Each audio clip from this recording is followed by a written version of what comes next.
जय श्री महाकाल।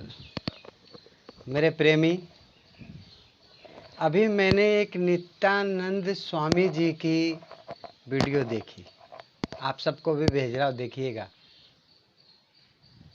और अभी एक शंकराचार्य जी जो थोड़े दिन पहले जल समाधि ले रहे थे अयोध्या में सरजू नदी में, किया गया है। जब मुझे छोड़ा जाएगा, ये लोग चाहे 1 साल बाद छोड़ेंगे, उसी समय हमारे लिए वही 2 अक्टूबर होगा और सरजू जी में मैं जल समाधि उसी समय लूंगा।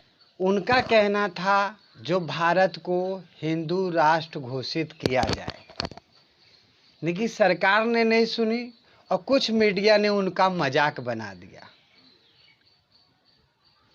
इसी प्रकार से नित्यानंद स्वामी,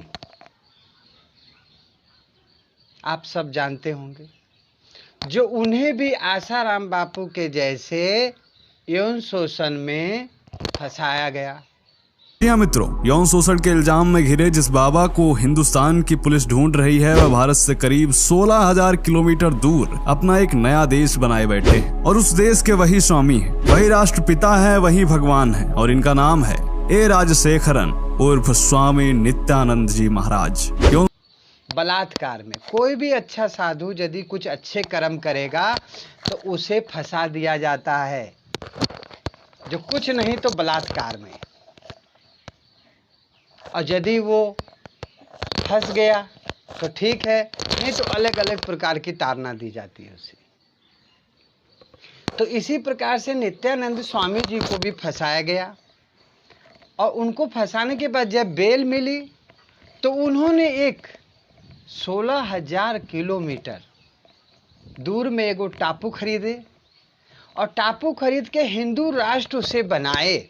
रही है वह भारत से करीब 16,000 किलोमीटर दूर अपना एक नया देश बनाए बैठे हैं। और उस देश के वही स्वामी हैं, वही राष्ट्रपिता है, वही भगवान है। और इनका नाम है ए राजशेखरन उर्फ स्वामी नित्यानंद जी महाराज। यौन शोषण मामले में 2018 में जमानत मिलने के बाद यह बाबा भारत छोड़कर चले गए थे। और वर्ष 2019 में आरोपी नित्यानंद ने अमेरिका के इक्वाडोर के पास एक टापू खरीदकर उसे स्वतंत्र देश घोषित कर दिया।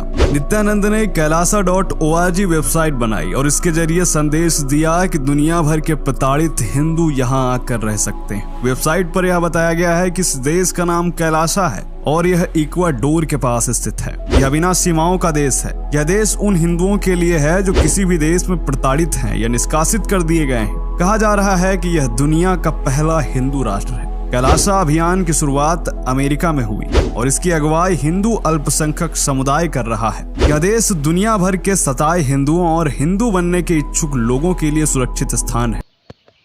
और हिंदू राष्ट्र बनाने के बाद करेंसी, जिसको बोलते लक्ष्मी, पैसा, पासपोर्ट, हर एक चीज उनका लागू हुआ।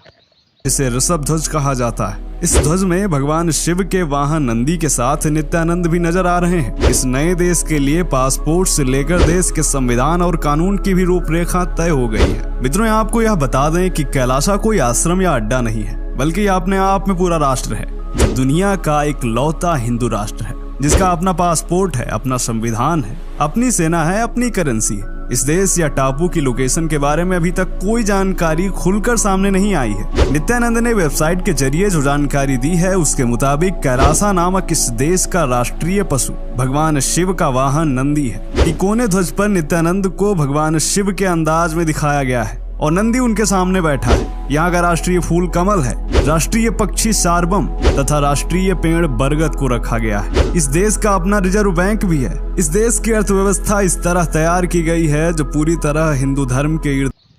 वो भी चाहते तो किसी दुनिया में छिप के रह सकते थे, लेकिन संत ऐसे नहीं होते हैं, साधु ऐसे नहीं होते हैं।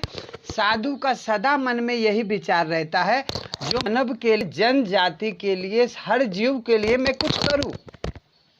अब वो करते हैं, लेकिन कुछ जो मानव कट्टरवादी है, अहंकारी है, घमंडी हैं, जो न खुद सुखी होना चाहते हैं न किसी मानव को सुखी देखना चाहते हैं। इसी प्रकार के लगभग ज़्यादा से ज़्यादा मानव हैं।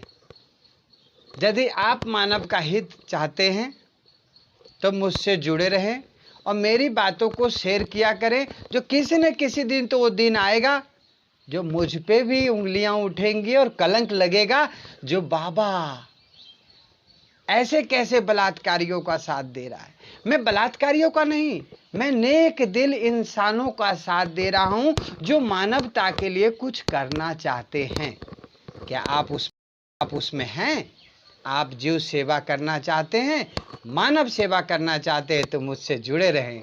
आदेश।